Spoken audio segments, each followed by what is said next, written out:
நாம் வீட்டில் சாமி படத்துக்கு பூ வச்சுட்டு அந்த பூவை காஞ்சி போனதுக்கப்புறமா கீழே தூக்கி போட்டுடுவோங்க.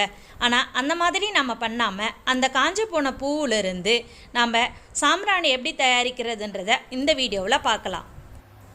பூ மட்டும் இல்லைங்க, நம்ம சாமிக்கு படைக்கிற வெத்தலை, வேப்பிலை, அப்புறம் பூங்கூட நம்ம சேர்த்து கட்டி வைப்போங்க இல்லையா, தவனம், மறிக்கொழுந்து, அந்த மாதிரி பொருளுங்களையும் நம்ம இதுங்க கூட சேர்த்து சாம்பிராணி தயாரிக்கலாங்க.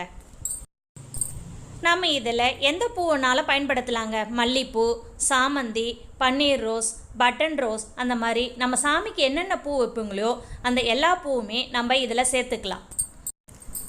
நாம் இப்போ சாமிக்கு வைக்கிற பூவை இந்த மாதிரி ஒரு பாத்திரத்தில் தனியாக வீட்லேயே நெய்யில் காய வச்சுருவோங்க. மொத்தமாக சேர்த்து ஒரு நாள் வெயிலில் காய வச்சுருவோம். நாம் இதுங்கூட நம்ம வீட்டில் இருக்கிற ஆரஞ்சு தோல், சாத்துக்குடி தோல், மாதுளத்தோல், இந்த மாதிரி பழத்தோளுங்களை கூட இதுங்கூட நம்ம சேர்த்துக்கலாங்க.